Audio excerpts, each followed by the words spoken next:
Hi welcome back to our channel Anu Diya vlogs. అంటే మేము ఇప్పుడు దీంట్లో అయితే కనుక మీకు సింపుల్గా చికెన్ కర్రీ ఎలా ప్రిపేర్ చేసుకోవాలని నేను చూపిస్తాను. మేము రెగ్యులర్గా ఎప్పుడు చేసుకునేలాగే అనమాట.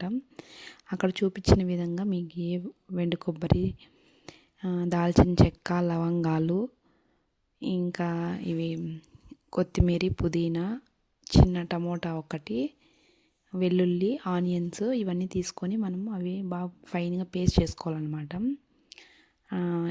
పేస్ట్ చేసుకున్న తర్వాత ఇంక మనమైతే కానీ బాణలి పెట్టుకొని కొద్దిగా మనకి తగినంత ఆయిల్ అయితే వేసుకొని దాంట్లోకి నేను కొద్దిగా ఆవాలు, కొద్దిగా పచ్చిమిర్చి, కొన్ని ఆనియన్స్ అయితే యాడ్ చేస్తాను అనమాట. అవి బాగా ఫ్రై అయినాక ఆనియన్స్ ఫ్రై అయ్యేటప్పుడే నేను కొద్దిగా పసుపు అనేది యాడ్ చేస్తాను అనమాట. పసుపు యాడ్ చేస్తే కనుక మనం చికెన్ వేస్తాము కదా, చికెన్ అనేది వైట్గా లేకుండా బాగుంటుంది ఆయిల్లోకి పసుపు అనేది యాడ్ చేసినాం అనుకోగన. ఇంకా ముందుగానే నేను కడిగి పెట్టుకున్న చికెన్ అయితే కానీ యాడ్ చేసేసినాను.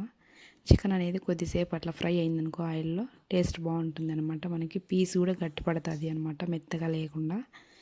ఇంకా మనం చికెన్ బాగా ఫ్రై అయిన తర్వాత ఆల్రెడీ మనం ముందుగా పేస్ట్ చేసి పెట్టుకున్నాను కదా నేను, ఆ పేస్ట్ అయితే కనుక యాడ్ చేసేసి బాగా కొద్దిసేపు ఒక 2 మినిట్స్ అలాగా ఫ్రై చేసేసేది అనమాట. ఆ పేస్ట్ వేసిన ఇంకా మనకి చికెన్ అనేది ఫ్రై అయిన తర్వాత ఇంకా లాస్ట్ మనకి ధనియా పౌడర్ ఒక టేబుల్ స్పూన్స్, కారం వచ్చి మనకి తగినట్టు కారము, ఇంకా దాంట్లోకి గరం మసాలా ఒక టేబుల్ స్పూను, ఇంకా చికెన్ మసాలా కూడా ఒక టేబుల్ స్పూన్ అయితే మసాలాలని మనము వేసి పెట్టుకునేసి ఇంకా కొద్దిసేపు అలా ఫ్రై చేసుకుని నేనైతే కదా మిక్సీలో పేస్ట్ చేసుకున్నాను కదా, దాంట్లో కొన్ని వాటర్ అలా వేసి మనకి వాటర్ ఎంత కావాలంటే మనకి గ్రేవీని బట్టి అనమాట. మనకి కొంచెం థిక్గా ఉండాలంటే నేనైతే కొద్దిగా వాటర్ అంతే, మిక్సీలో కొంచెం వాటర్ వేసేసి మనకి మసాలా ఉంటుంది కదా, ఆ మసాలాలోకి కొద్దిగా వాటర్ వేసి అయితే వేసుకుంటాను. ఆ వాటర్ ఏమి ఎక్కువ వేసుకోవాలి.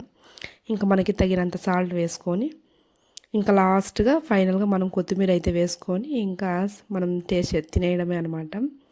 చాలా బాగుంటుంది. నేను మా బాబు అయితే తింటాన్నాము. ఇంకా మా ఆయన అయితే మా బాబుని చూసుకుంటా అన్నాడు. నేనైతే బాబుకు తినిపించి టేస్ట్ ఎట్లుందో చెప్దామని చెప్పి అయితే నేను కూర్చున్నాను బాబుకు తినిపించి. బాబుకు ఫస్ట్ తినిపించిన కానీ ఆ క్లిప్ అయితే మిస్ అయిపోయింది. మళ్ళీ చూడండి, బాబుకు ఫస్ట్ తినిపించకుండా మీరే తిన్నారంటారు కదండి, అందుకని ఆ క్లిప్ అయితే మిస్ అయ్యింది.